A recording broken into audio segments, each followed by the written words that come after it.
Ya, pagi ini sebelum kita memasuki 7 cara menyalakan hukum rohayat, saya ada beban tambahan yang berkaitan dengan topik kita hukum rohayat, yaitu ada sebuah pertanyaan: apa yang menghalangi Allah dalam melaksanakan ekonominya? Ya, memang ada banyak penghalang, tetapi yang paling utama penghalang Allah dalam melaksanakan ekonominya adalah sifat manusia yang merdeka dari Allah. Ya. Sifat manusia yang merdeka dari Allah. Inilah penghalang Allah dalam melaksanakan rencananya ekonomi kekalnya. Nah, sekarang ada satu pertanyaan lagi. Ya, jika manusia tidak makan dari pohon pengetahuan, ya. Jadi sebelum manusia makan dari pohon pengetahuan, apakah tidak ada masalah di dalam diri manusia? Manusia saat itu bersih, putih, tidak ada dosa.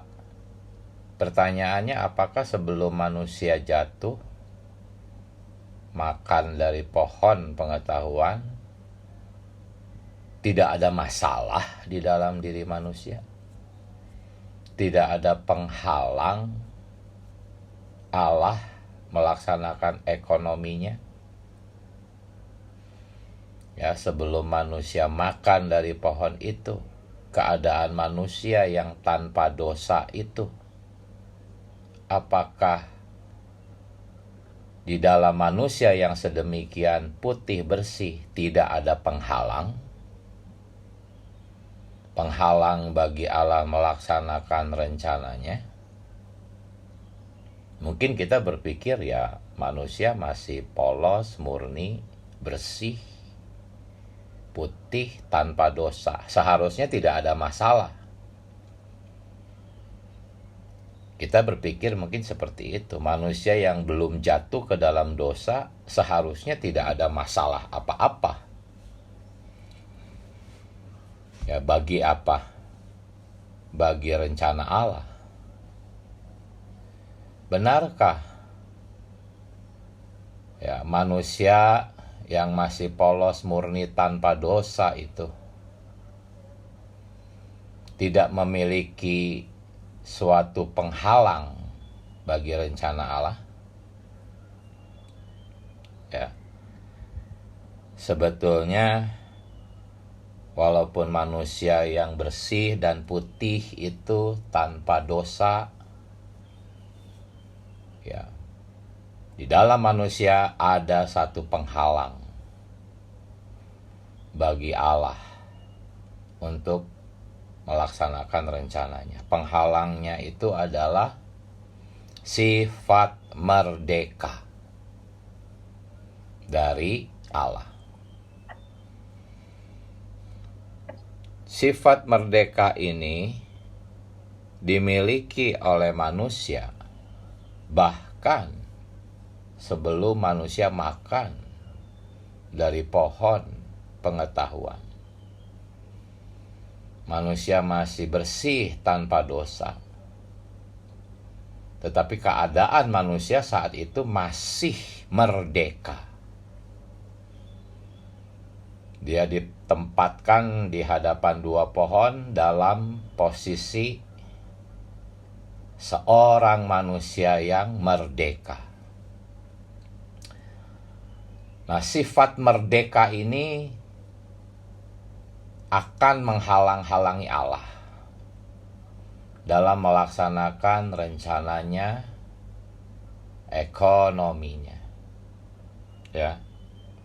Kita bisa melihat itu di dalam Kejadian pasal 3.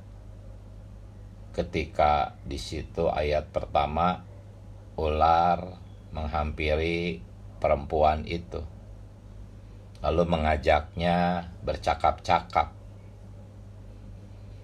Ya, seharusnya kalau manusia tidak memiliki sifat merdeka, maka manusia itu pasti lari, meninggalkan si ular. Takut seharusnya untuk secara merdeka menghadapi si ular. Ya. Tetapi di ayat kedua dikatakan, lalu sahut perempuan itu. Jadi si perempuan itu menyahut, menanggapi. Nah, tindakan menanggapi si ular itulah tindakan yang merdeka. Ya, kita tahu bahwa perempuan itu mewakili seluruh umat manusia sebagai istri. Istri itu seharusnya ada apa-apa lari ke suami. Tidak berani merdeka dari suami. Tetapi saat itu manusia yang tanpa dosa itu sudah punya sifat merdeka. Sehingga dia dengan kehendaknya sendiri, secara merdeka dari Allah, menanggapi dan merespon si ular. Nah, ini suatu sifat merdeka yang dimiliki manusia yang masih tanpa dosa itu. Ya, bahkan atas pertanyaan ular, jawaban si perempuan itu di dalam ayat 2 dan 3 memperlihatkan sifat merdekanya lebih lanjut. Allah tidak berkata-kata jangan meraba buah itu. Allah hanya bilang jangan makan. Tetapi ada satu inisiatif, sesuatu yang muncul dari dirinya sendiri, bukan dari Allah. Ya, dia berkata bahwa Allah berfirman, jangan makan dan jangan raba buah itu. Ya, kalau jangan makan memang Allah berfirman, tetapi Allah tidak berfirman jangan meraba. Nah, perkataan ini itu kan munculnya dari kemerdekaan dia tanpa Allah, dari dirinya sendiri. Jadi walaupun manusia belum jatuh ke dalam dosa, belum makan dari pohon itu, di dalam diri manusia itu ada sifat kemerdekaan. Ya, memang Allah tidak ingin menciptakan robot. Dia sebagai Allah yang agung ingin dikasihi oleh kehendak bebas manusia. Sehingga ketika Allah menciptakan manusia itu sebetulnya manusia itu belum jadi seperti yang Allah inginkan. Masih ada problem, masih ada masalah, yaitu sifat merdeka itu. Ya, dari situ akhirnya ular punya kesempatan menipu kan. Ular merasa dirinya cerdik, bisa menipu. Kita juga merasa Hawa 100% hanya korban dari si ular. Padahal ada sifat merdeka yang memang Allah berikan kepada manusia. Walaupun Allah memberikan sifat merdeka itu adalah suatu problem yang harus Allah atasi, yang harus Allah bereskan supaya rencananya tergenak. Ya. Nah, untuk membuat manusia tidak merdeka terhadap Allah, maka Allah yang berdaulat ya membuat satu skenario, mengatur agar iblis masuk ke dalam manusia. Itu semua ada dalam pengaturan Allah, ada dalam skenarionya Allah. Ya, bukan suatu kecelakaan, bukan sesuatu yang tidak Allah harapkan. Tidak, Allah mengatur itu. Allah berharap. Ya, sebetulnya bukan berharap, Allah berdaulat. Ya, kalau Allah berharap berarti masih ada kemungkinan gak jadi. Tapi Allah berdaulat dan Allah mengatur. Iblis harus masuk ke dalam manusia. Tujuannya adalah supaya manusia bisa tidak merdeka dari Allah. Dengan masuknya iblis ke dalam manusia, maka manusia akan dibuat bersandar kepada Allah. Ya, mungkin Anda baru mendengar perkara ini. Dengan membuat iblis masuk ke dalam manusia, Allah berhasil membuat manusia menjadi bersandar kepada Dia. Ya, di dalam Roma 7 ayat 22 dan 23. Ya. Ada hukum kebaikan yang Allah ciptakan di dalam manusia. Sehingga di dalam batinku aku suka akan hukum Allah. Apa ini? Ini adalah hukum kebaikan yang Allah ciptakan. Aku suka akan hukum Allah. Tetapi di dalam anggota-anggota tubuhku aku melihat hukum lain. Hukum lain di sini adalah hukum dosa, hukum maut. Siapa dia? Dia adalah iblis itu sendiri. Ya. Aku suka akan hukum Allah, tetapi di dalam anggota-anggota tubuhku ada hukum lain yang berjuang melawan kesukaanku, melawan hukum akal budiku.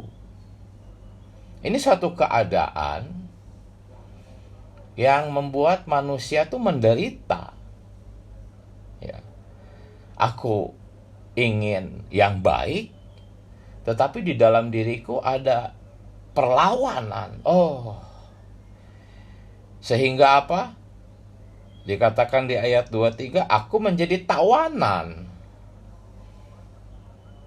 Bukan apa yang aku inginkan, yang aku kerjakan, tapi apa yang aku benci. Aku jadi tawanan. Apakah ini? Ini adalah satu keadaan yang diatur oleh Allah. Yang diinginkan Allah. Kalau manusia tidak makan dari pohon itu, iblis tidak akan masuk ke dalam manusia. Hasilnya, tidak ada sesuatu yang akan membuat manusia membutuhkan Allah. Dengan masuknya iblis ke dalam manusia, manusia jadi merasa membutuhkan Allah. Karena iblis di dalam diri Anda dan saya itu begitu mengganggu, begitu membuat kita menderita, membuat kita gagal dan gagal lagi. Akhirnya kita menyadari kita ini sebagai tawanan. Dalam ayat 24 akhirnya apa? Manusia berkata, aku manusia celaka. Apa ini? Kemarin kita sudah bahas. Ini satu keadaan yang membuat Allah senang. Kalau kita bisa berkata, aku manusia celaka, artinya apa? Aku membutuhkan pertolongan. Aku manusia celaka. Siapakah yang dapat melepaskan aku? Kata siapakah itu kan satu bentuk pencarian. Manusia akhirnya jadi mencari Allah, mencari penolong. Siapakah? Coba kalau iblis tidak ada di dalam diri manusia, tidak akan manusia berkata seperti ini. Manusia akan menjadi orang yang baik, gitu. Sehingga tidak perlu bertanya siapa yang bisa menolong aku. Nggak perlu, orang manusia baik kok, udah lumayan, aku sudah bagus, keadaanku sudah baik-baik saja. Nah, hari ini iblis menyadari bahwa dengan masuknya dia, manusia menjadi mencari Allah. Iblis baru sadar,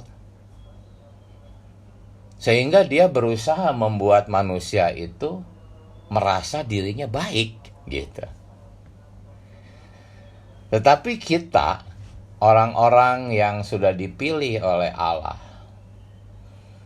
ya, ada Roh Kudus yang terus membuntuti kita, yang terus berusaha memimpin kita, yang menyadarkan kita bahwa kita tuh butuh seseorang yang membebaskan kita dari tubuh dosa ini.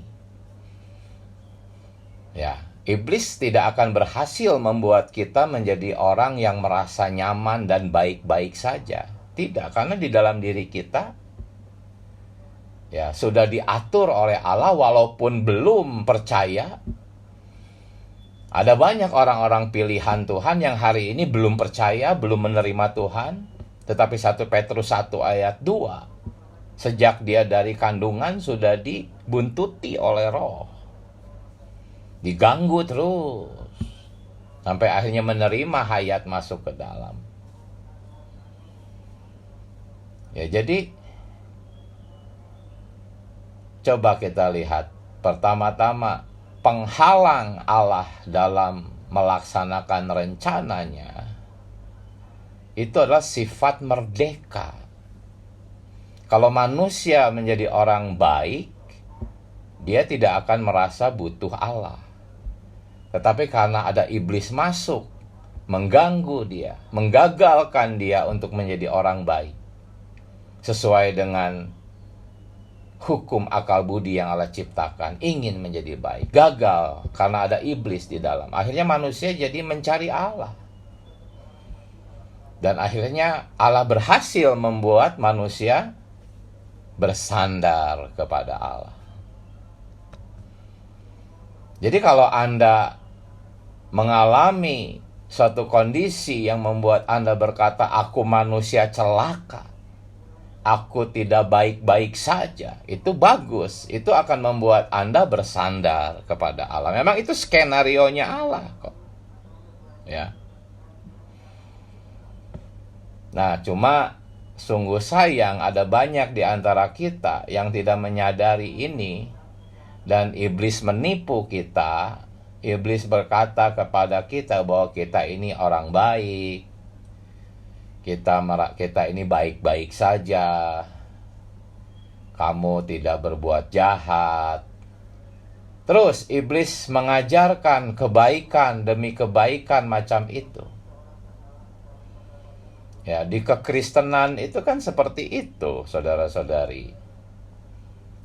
Ya, pokoknya kalau kamu tidak berbuat dosa, kamu tidak membunuh, tidak mencuri, kamu tidak berzina, kamu tidak berjudi, kamu bekerja, berusaha, berbisnis, wajar itu.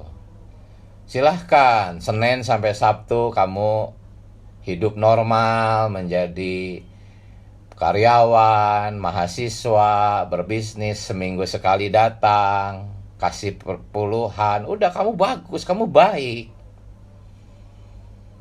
Ini siasat jahat si iblis, membuat orang merasa baik, padahal ya hidup oleh diri sendiri itu adalah penghalang besar bagi Allah untuk melaksanakan ekonominya.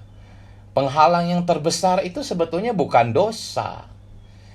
Dosa itu justru membantu orang bersandar kepada Allah. Penghalang yang terbesar itu justru adalah suatu sikap yang merasa tidak perlu Allah karena aku baik. Jadi aku bisa merdeka dari Allah karena aku sudah baik. Hanya orang yang merasa baik bisa merdeka terhadap Allah. Dan hasilnya rencana Allah terhalang. Ini penghalangnya yang paling besar. Dan inilah yang terjadi di agama. Di dalam kekristenan yang sudah jatuh menjadi agama. Pokoknya asal kamu baik, tidak mencuri, tidak berzina, tidak berjudi, sudah kamu berbisnis baik-baik, seminggu sekali datang, duduk, dengar khotbah, pulang, kasih perpuluhan. Udah, kamu orang baik. Sudah. Hasilnya ya orang-orang itu merdeka dari Allah, nggak perlu Allah, orangku sudah baik kok. Tetapi kita di dalam pemulihan Tuhan mendapatkan berita-berita yang murni. Ya, bahwa merdeka dari Allah itu sebetulnya jahat di mata Allah. Karena rencana Allah adalah ingin menjadi hayat, ingin menjadi persona kita. Ya. Allah ingin menjadi persona kita. Artinya kita harus bersandar kepada Dia. Dialah persona kita. Kita ini hanya istri. Dia suami. Istri itu ada apa-apa harus tanya suami. Nggak boleh sendiri. Kita semua baik laki-laki perempuan adalah istri. Nggak boleh punya mental suami. Ya. Jadi inilah saudara-saudari beban tambahan saya yang akan membawa kita bahwa bersandar kepada Allah. Poin saya adalah apa? Tidak merdeka dari Allah, bersandar kepada Allah, itu sama dengan bersandar kepada hukum rohayat. Itu. Uraian yang tadi panjang barusan itu sebetulnya mau menyadarkan kita bahwa Anda tidak boleh merdeka. Anda harus bersandar kepada hukum rohayat. Dan yang membuat Anda merdeka dari Allah, khususnya adalah ayat doa baca kita tadi. Pikiran.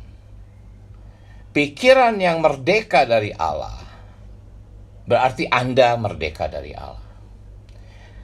Pikiran adalah bagian yang terbesar dari jiwa. Dan jiwa adalah kepribadian kita. Jadi kalau pikiran Anda merdeka dari Allah, artinya Anda merdeka dari Allah. Itulah sebabnya pikiran harus ditaruh di atas roh. Roh itu suami dari pikiran. Pikiran itu istri. Ya, pikiran tidak boleh memutuskan sendiri. Harus ditaruh di atas roh sebagai suami. Ya, kita mengikatkan diri kita kepada suami kita, yaitu kepada roh. Ya, dalam hal ini, pikiran itu sering memimpin kita bukan kepada hal-hal jahat. Ketika kita jatuh ke dalam hal-hal yang jahat, berdosa, kita membuat dosa, justru itu sebetulnya akan membuat kita bersandar kepada Allah. Yang jahat itu di mata Allah tuh kalau pikiran secara merdeka ingin melakukan kebaikan. Itu yang jahat. Misalnya, ya, seorang saudari mendengar ajaran di dalam Efesus pasal 5, harus taat kepada suami. Saudari ini segera berkata, wah, firman ini bagus ya. Sungguh manis ini firman. Aku mau mentaati suamiku. Ini adalah suatu pikiran yang merdeka ingin berbuat baik. Ya, ini adalah hukum kebaikan, hukum akal budi yang Allah ciptakan. Begitu pula suami. Aku ingin mengasihi istri. Ini adalah satu pikiran yang merdeka, ingin berbuat baik bagi Allah. Kalau di kekristenan ini diajarkannya seperti itu memang. Secara merdeka Anda diajarkan untuk berbuat baik, melakukan firman, tetapi secara merdeka dari Allah. Tidak bersandar kepada hukum rohayat. Anda disuruh melakukannya sendirian dengan pikiran Anda sendiri. Inilah yang sebetulnya lebih jahat dari dosa. Kalau orang jatuh ke dalam dosa, dia segera butuh Allah. Tapi kalau orang jatuh ke dalam kebaikan, ya, maka dia tidak merasa butuh Allah. Berapa banyak orang Kristen pernah mendengar bahwa menjadi orang baik pun suatu kejatuhan, jatuh ke dalam kebaikan. Kalau jatuh ke dalam kejahatan, nggak aneh. Ini jatuh ke dalam kebaikan. Berapa banyak orang Kristen pernah mendengar kalimat ini? Ya, lihat yang tadi, suami istri ingin melakukan kebaikan menurut Efesus pasal 5. Ya, tetapi ya, Allah sudah mengatur di dalam diri istri dan suami itu. Ada yang namanya hukum dosa. Ada iblis. Ya, biasanya suami itu penyabar dan lemah lembut.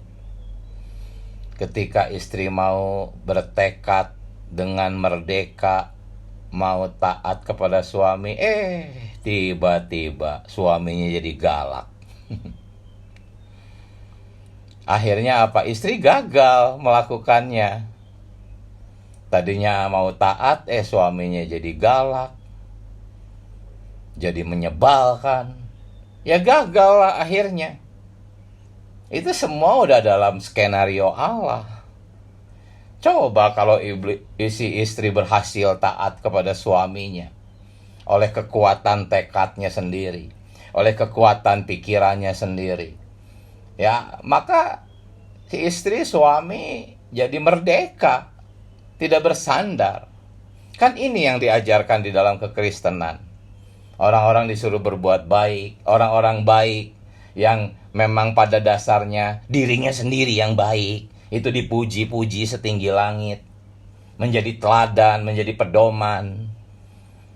Apa ini? Ini adalah sebetulnya siasat iblis membuat manusia merdeka dari Allah. Dan yang membuat manusia merdeka dari Allah itu kebaikan, bukan kejahatan. Kejahatan justru membuat orang bersandar kepada Allah.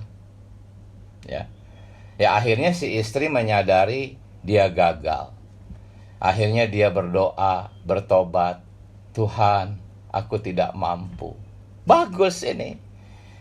Sebetulnya begitu Anda berdoa seperti itu, Tuhan, aku gagal, aku berdosa, aku tidak mampu. Tanpa ada sadari, hukum rohayat bekerja. Tanpa disadari, hukum rohayat bekerja. Ya, Anda akan mulai merasa tanpa Anda rencanakan, tanpa Anda melakukan persiapan, tahu-tahu Anda sudah taat kepada suami. Suami sudah mengasihi istri tanpa disadari. Itu karena apa? Karena kejatuhan. Karena kejatuhan, Anda jadi bersandar kepada Allah dan secara spontan hukum rohayat bekerja. Tetapi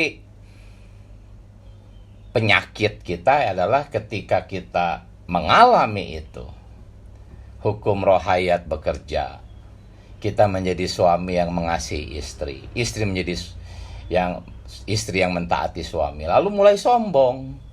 Kita merasa ini kebaikan kita, lalu kita berusaha mengulanginya kembali dengan usaha sendiri. Lalu kembali Tuhan izinkan gagal. Begitu terus berlangsung. Ya, sampai akhirnya bagi saudara-saudari yang rajin berlatih, ketika jatuh segera tidak berlama-lama kembali ke dalam roh. kembali merendahkan diri. Hasilnya secara spontan hukum roh hayat bekerja. Terus begitu. Sampai akhirnya Anda dan saya matang. Ya. Dan suatu saat ketika jiwa kita penuh, maka iblis sudah tidak ada gunanya lagi. Dia akan dibuang dari dalam tubuh kita dengan cara mengganti tubuh kita dengan tubuh yang mulia. Ya. Ketika kita sedang mengalami proses ini, gak apa-apa, jangan sedih. Memang kejatuhan, kegagalan membuat kita bersedih sesaat. Tetapi kita tidak menginginkan kejatuhan itu. Itu harus membuat kita kembali mengakui, ya Tuhan, memang Engkau benar. Aku tidak mampu, ampuni aku karena aku berusaha berbuat baik. Mana ada di kekristenan doa-doa macam ini? Ampuni aku Tuhan, karena aku berusaha berbuat baik. Mana ada doa-doa macam ini? Tetapi di pemulihan Tuhan, kita memang berdoa seperti ini. Ketika Anda sedang berusaha berbuat baik, Anda harus bertobat. Itu artinya apa? Anda merdeka. Anda tidak bersandar kepada Allah. Seharusnya Anda berdoa, oh terima kasih ada hukum roh hayat. Aku tidak mau lagi berusaha dengan kekuatan, tekadku, pikiranku yang merdeka untuk berbuat baik. Aku mau bersandar kepada hukum roh hayat. Walaupun Anda tidak berdoa seperti itu, asal Anda menyeru, mengaku dosa, berteriak minta tolong, sebetulnya tanpa Anda sadari, orang-orang yang tidak mengerti doktrin hukum roh hayat sekalipun, hukum roh hayat secara spontan akan bekerja. Jadi satu-satunya cara agar hukum roh hayat bekerja adalah kembali ke dalam roh. Sebagai langkah pertama, hidup di dalam roh. Kembali ke dalam roh ya, untuk hidup di dalam roh, itu langkah pertamanya. Ya, kemudian kita hasilnya apa? Pikiran ditaruh di atas roh. Ya. Cara yang paling baik menurut FKKP kita adalah dengan berlatih doa baca. Setelah kita bertobat, bersandar, segera hampiri firman. Ya, firman Alkitab. Doa bacakan, baik pribadi, korporat, itu akan membuat pikiran kita semakin bersatu dengan roh. Ya. Oh, Tuhan Yesus. Nah, hasilnya apa, saudara-saudari? Ketika pikiran kita tidak merdeka, artinya kita bersandar kepada Allah. Ya, pikiran Anda itu adalah bagian yang terbesar dari diri Anda sendiri. Ya, pikiran ini mempengaruhi perasaan. Pikiran, perasaan, akhirnya tekad jadi bersandar kepada Allah. Ya, hasilnya apa? Kita akan terus lanjut ke langkah yang keempat, yaitu apa? Langkah ketiga dulu ya. Kita akan mematikan perbuatan tubuh. Ya. Kenapa terjadi perbuatan tubuh? Ini bukan perbuatan dosa ya. Kalau perbuatan dosa itu jahat. Tapi perbuatan tubuh itu belum tentu jahat. Ya. Praktek tubuh itu belum tentu jahat. Contohnya, kalau Anda membiarkan pikiran Anda merdeka. Anda sedang berada di supermarket, belanja kebutuhan, nggak apa-apa. Perlu belanja kebutuhan. Cuman banyak supermarket sekarang adanya di mall-mall, di mana di sana ada banyak barang-barang lain selain kebutuhan. Lalu Anda melihat satu baju yang bagus, Anda ingin beli. Pikiran Anda secara merdeka mempertimbangkan, nggak apa-apa, aku masih ada uang.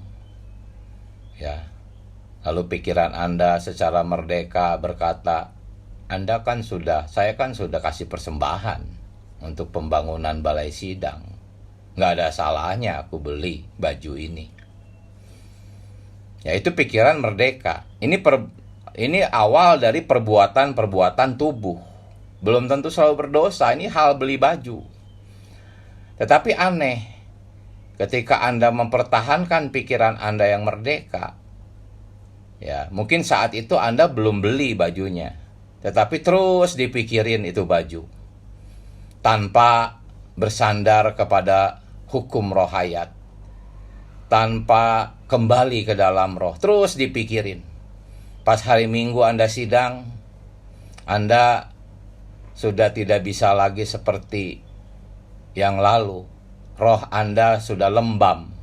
Mungkin Anda berkata, haleluya, puji Tuhan, tapi tanpa roh dan hayat. Terus Anda pikirin baju itu. Kalau pria mungkin pikirin ada jam tangan lah, ingin beli inilah, beli itu. Terus dipikirin. Ya, di dalam sidang itu roh Anda lembam. Anda tidak lagi memiliki sukacita. Ya, itu karena Anda terus mempertahankan pikiran yang merdeka.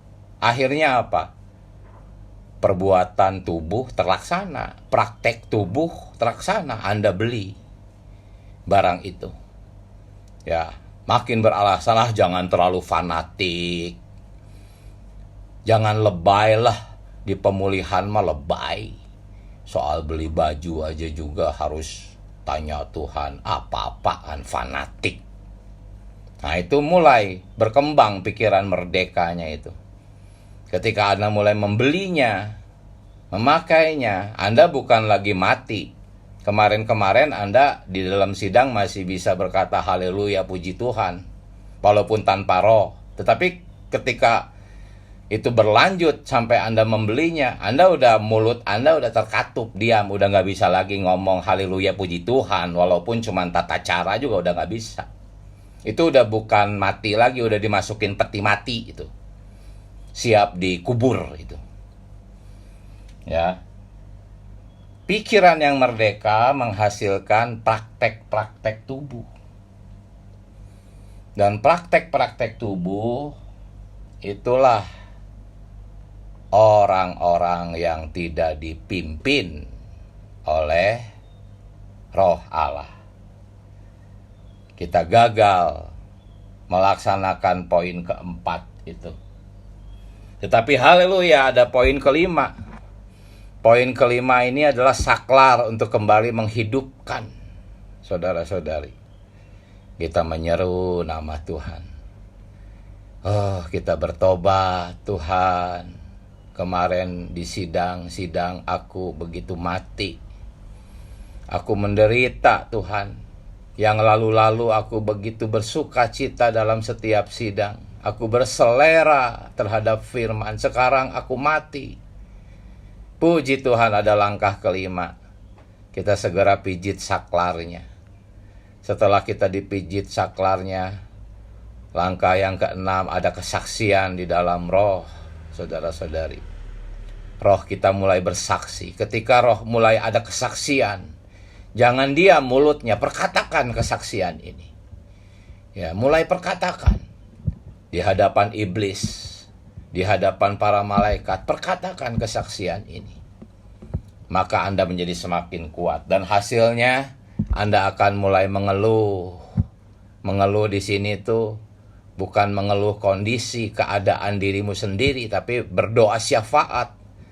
Anda mulai berkata, oh Tuhan Yesus, gereja Tuhan, gereja lokalku Tuhan harus bertumbuh dalam hayat. Tuhan Yesus, saudara ini tersandung, saudara itu Tuhan. Mungkin Anda mendoakan suami, istri, anak-anak.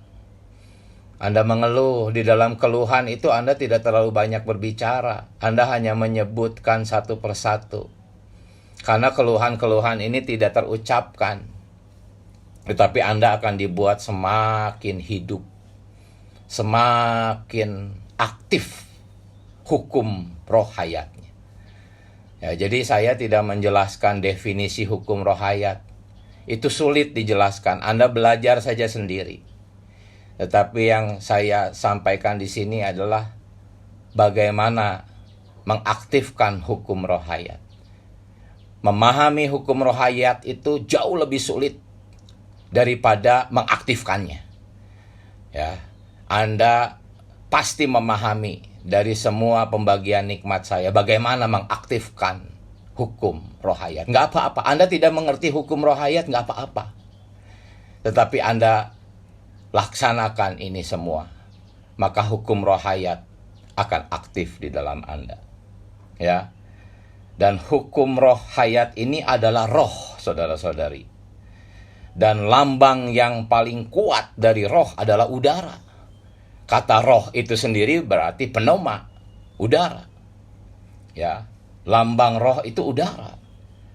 Ya, dan kalau udah bicara udara, Anda tidak dapat berkata, "Oh, hari ini aku sudah menghirup udara banyak-banyak." Ya, aku sudah dipenuhi dengan udara segar. Ya, aku tidak perlu menghirup udara lagi. Ya, matilah Anda. 5 menit aja Anda nggak menghirup udara, ya mati Anda. Ya, jadi ini harus terus dari hari ke hari, menit ke menit, jam ke jam, terus. Sampai akhirnya hukum roh hayat semakin stabil bekerja di dalam Anda. Haleluya, saudara-saudari, inilah pembagian nikmat saya untuk hari ini. Silakan saudara-saudari berbagi nikmat. Amin.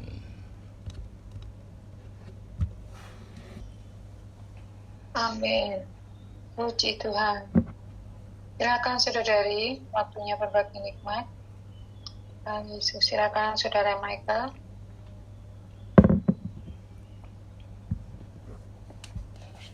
Oh, Tuhan Yesus.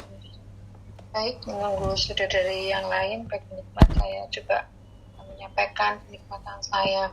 Oh Tuhan Yesus, poin yang saya dapatkan bahwa penghalang manusia dalam melaksanakan rencana ekonomi kekalnya adalah sifat merdeka dari Allah. Oh, masalah ini adalah satu masalah penghalang manusia sebelum jatuh dalam dosa. Oh, manusia sebelum jatuh dalam dosa ya murni ya, dia memiliki tubuh yang murni, juga roh yang bisa mengontak Allah secara langsung. Oh Tuhan, tetapi Allah memberikan kehendak bebas ya terhadap semua ciptaan, karena terkait sifatnya yang besar, agung, yang bijaksana, tidak memaksa kehendak kepada ciptaannya. Oh, tapi ya dalam kejatuhan kita melihat bahwa manusia ini menggunakan kehendak bebasnya itu. Ini terjadi sebelum manusia memakan buah pohon pengetahuan baik yang jahat, yang adalah diri setannya. Oh Tuhan Yesus, jadi sebelum manusia berdosa, manusia ini juga memiliki satu masalah, yaitu kehendak bebasnya. Ya, Allah memberikan kehendak bebas ini kepada manusia untuk memilih ya, untuk memilih. Tetapi ya manusia salah dalam menggunakan kehendak bebas yang diberikan Allah. Ya, tidak memilih Allah, alih-alih dia memilih musuh Allah di dalam dia bersekutu dengan musuh Allah ya, akhirnya dosa masuk ke dalam manusia. Ini masalah lebih lanjut lagi, saudara ya, dosa masuk karena pilihan manusia dalam kehendak bebasnya. Oh Tuhan Yesus, tetapi puji Tuhan, ini adalah satu skenario ilahi ya saudara ya. Melalui dosa masuk ke dalam manusia, justru manusia bisa melihat keperluan manusia akan diri Allah. Karena dosa yang masuk dalam manusia itu membuat manusia menderita ya, seperti di Roma pasal 7 ya, membuat manusia menderita dan bisa ada satu keperluan di dalam manusia itu untuk mencari Allah sebagai jalan kelepasan manusia dari dosa. Oh Tuhan Yesus, ini sungguh hikmat Allah di luar kemampuan akal budi manusia ya. Oh Tuhan Yesus, sehingga manusia melalui mencari Allah, oh Tuhan Yesus, Allah memberikan pertolongan kepada manusia untuk terbebas dari kuasa hukum dosa dan maut yang sebelumnya ada di dalam manusia. Melalui menerima Tuhan di dalam roh kita saat kita dilahirkan kembali, saat itulah ada satu pertolongan di dalam manusia. Jadi setiap kita yang sudah kemarin ya kita doa baca bahwa kita yang dipilihnya sejak semula itu ditentukannya untuk menjadi serupa dengan Dia. Oh Tuhan memiliki satu jalan ya Tuhan Yesus, ketika kita berpaling ke dalam roh kelahiran kembali kita, saudara ya, sebenarnya roh ini adalah hukum hayat. Allah itu sendiri yang bekerja di dalam kita melalui partisipasi kita berpaling kepadanya, sehingga melalui kita terus-menerus mengikatkan diri kepada Tuhan menjadi satu roh ya, melalui kita bersekutu di dalam firman, di dalam doa, ya saudara ya, Allah secara otomatis bekerja, kekuatan hukum hayatnya di dalam kita bekerja untuk menanggulangi hukum dosa dan hukum maut di dalam kita. Oh Tuhan, dengan demikian hari demi hari kita mendapatkan kelepasan, kita mendapatkan pembebasan dari hukum dosa dan maut, dan kita menjadi para pemenang hari ini, menang terhadap diri sendiri, menang terhadap merdeka dari Allah, yang menjadi orang yang setiap saat bersandar kepada hukum roh hayat ini untuk menikmati diri Tuhan di dalam kita tersusun. Amin. Puji Tuhan. Silakan saudari dilanjut. Oh Tuhan Yesus. Amin. Ya. Amin. Puji Tuhan ya. Pagi ini saya juga menikmati ya tadi yang disampaikan saudara kita yang di depan ya, bahwa penghalang bagaimana rencana Allah ini adalah merdeka dari Allah ya. Tadi juga kita melihat bagaimana Hawa ya, dia bercakap-cakap dengan Satan ya, ini pun juga adalah merdeka dari Allah ya. Memang pada akhirnya dia mengambil buah itu ya, dia memakannya. Tuhan pun juga bukan kecolongan, Tuhan mengetahuinya ya. Bahkan Tuhan membiarkan ini satu kesempatan ya, setelah ada unsur Satan ini masuk, sehingga dia untuk berbuat yang baik dia nggak bisa, akhirnya frustasi ya, seperti kemarin, aku manusia cilaka ya, siapa yang dapat menyelamatkan aku. Nah akhirnya ini yang menjadi kesempatan manusia mencari Tuhan, bersandar kepada Tuhan ya. Seperti tadi yang diuraikan ya, bagaimana istri-istri tunduklah kepada suami, atau suami kasihilah istrimu ya. Mungkin kalau kita ini adalah ajaran yang baik ya, tapi kalau kita dengan diri kita ya, Tuhan pun juga atur situasi. Bagaimana tadi dijelaskan ya, kalau suaminya kejam bagaimana, kalau suaminya galak bagaimana, akhirnya dia nggak bisa ya. Lalu inilah satu kesempatan untuk Tuhan, aku tidak mampu. Nah akhirnya bersandar kepada Tuhan ya, dengan hukum roh yang di dalam ini ya. Tadi dikatakan kita perlu menyalakan itu setiap saat, setiap waktu ya. Seperti diibaratkan udara, kalau kita menghirup kita pasti tidak, sudah cukup, kita nggak menghirup lagi, pasti dikatakan mati ya. Nah, karena itu setiap saat, setiap waktu kita perlu menyalakan, on-kan hukum roh hayat yang sudah terpasang di dalam kita.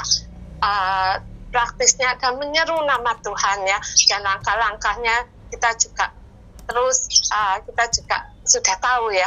Tetapi hal praktis yang bisa kita lakukan adalah dengan menyeru nama Tuhan, on-kannya, oh Tuhan Yesus ya. Dengan demikian kita bersandar ya, bergantung kepada Allah dan tidak lagi merdeka. Amin. Puji Tuhan. Itu yang saya nikmati pagi ini. Amin.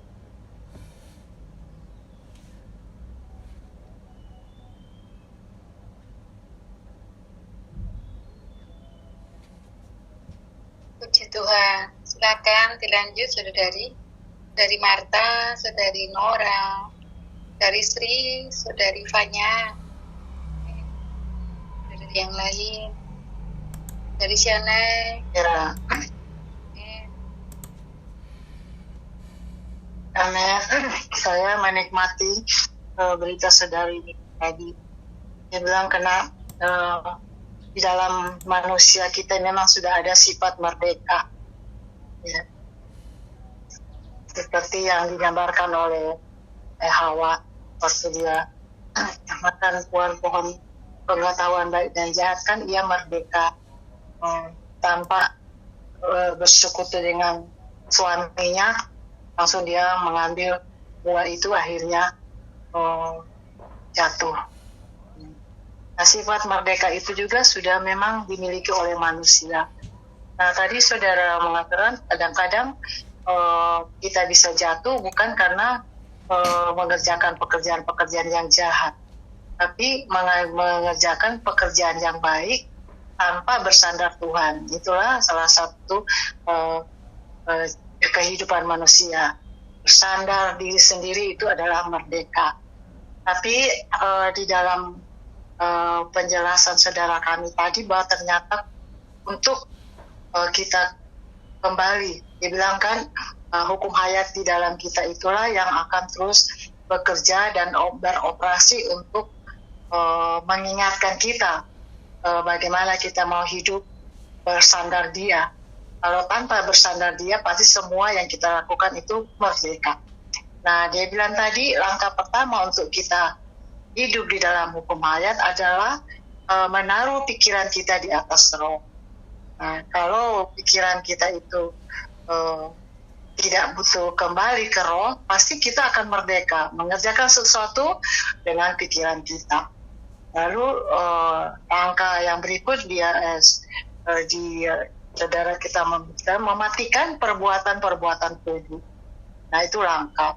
Nah, seperti dia berikan contoh tadi waktu mau ke mall, memberikan satu keperluan yang sebenarnya dibutuhkan itu untuk keluarga, untuk kita perlukan, tapi kita melihat sesuatu yang lain ya seperti baju terus menerus di pikiran kita, akhirnya menjadi lembam karena yang dipikirkan itu bukanlah dari roh, sehingga waktu dia mau pergi bersidang pikirannya di baju, kira saya mau membeli baju dan seterusnya. Ini sebenarnya perkara yang tinggi, tapi kita harus terus berlatih untuk tidak terus mematikan perbuatan-perbuatan daging. Ada Kolose bilang, matikanlah di dalam dirimu segala sesuatu yang daging atau duniawi. Itu perlu dimatikan sehingga kita akan betul-betul bisa kembali ke roh. Kemudian tidak kecewa kita, dia harus kembali menghidupkan saklar, yaitu roh itu.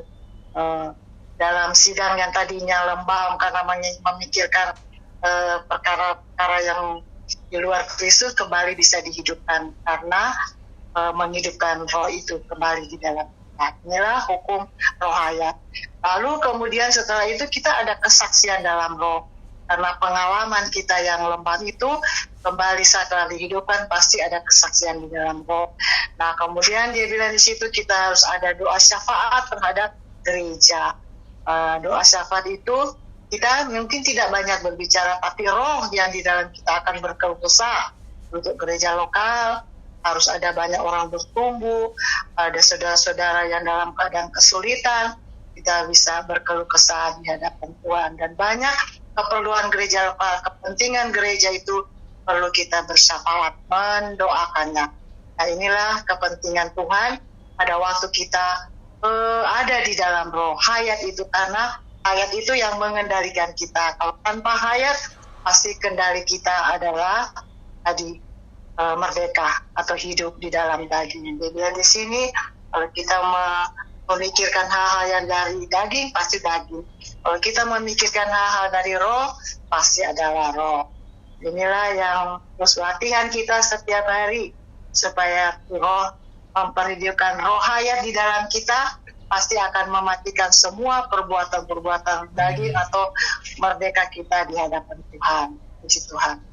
Amin. Amin, puji Tuhan. Mungkin ada satu saudari atau lagi, penikmat. Amin. Puji Tuhan ya. Kita minggu ini sungguh sangat menjamah saya Yang saya alami adalah yang katakan di dalam firman ini. Oh Tuhan Yesus ya. Oh Tuhan, jadi saya sangat berjamah, saya sangat dikuatkan dan saya sangat dibangunkan. Dan saya tahu ini adalah firman Tuhan untuk saya. Ya, saya di pemulihan sudah 22 tahun ya, tahun 93 ya. 93. Jadi sebetulnya firman Tuhan sudah banyak yang dibaca, banyak yang didengar, pelajaran hayat. Tapi semuanya itu bukanlah menjadi jaminan bagi saya bahwa saya sudah menjadi rohani. Tapi di dalam pengalaman bagaimana ya. Oh Tuhan Yesus, saya mengalami bahwa saya, oh Tuhan Yesus, mata pencarian saya itu terus saya ngamuk-ngamuk, saya bilang Tuhan, kenapa saya ngamuk ya Tuhan? Oh Tuhan Yesus, saya tidak boleh ngamuk ya Tuhan, saya harus membiarkan saja. Bahkan dikatakan di Matius 5-7 itu barang siapa meminta pinjaman diberi, barang siapa meminta diberi, dan kita boleh melakukan permusuhan satu dengan yang lain. Oh Tuhan Yesus, saya tidak bisa tidur satu malam, saya berputar-putar, kenapa Tuhan saya lepaskan aku manusia ini manusia celaka, kenapa saya kok bisa melakukan hal itu, sedangkan saya harus jadi saksi ya, saya harus membawa keharuman Kristus di mana-mana. Oh Tuhan Yesus, saya menyadari bahwa sungguh mengetahui firman itu belum cukup, tetapi harus menjadi pengalaman hidup sehari-hari kita. Ini kita dituntun oleh Roh. Firman Tuhan minggu ini sangat menguatkan saya kembali ke dalam Roh, bersekutu dengannya, dan membiarkan semua yang berlangsung itu di dalam kendali Tuhan. Puji nama Tuhan, Tuhan masih merawat saya dan mengasihi saya. Haleluya, amin. Amin. Puji Tuhan. Terima kasih untuk persekutuan saudari. Mari kita menyuruh nama Tuhan. Ya. Oh Tuhan Yesus, saudari boleh bebas berdoa. Amin. Tuhan Yesus. Oh Tuhan Yesus. Tuhan, terima kasih untuk firman kami, melawan kami, kami. Terima kasih ya Tuhan. Firman Yesus mengiang-iang di telinga kami siang dan malam. Firman menuntun kami, membawa kami kepadamu, kembali ke dalam Roh, karena Roh lah yang itu daging sama sekali tidak berguna. Oh Tuhan Yesus, kami mau hidup di dalam Roh. Tuhan. Oh Tuhan Yesus, berdoa bacakan firman membawa kami lebih dekat kepadamu, bahkan menyatu denganmu. Tuhan Yesus, terima kasih untuk firman-Mu. Amin. Amin. Terima kasih Saudara Diki, saudara-saudara semua. Amin. Amin. Terima kasih Saudara Diki. Amin. Saudara-saudari sharingnya. Amin. Puji Tuhan. Puji Tuhan.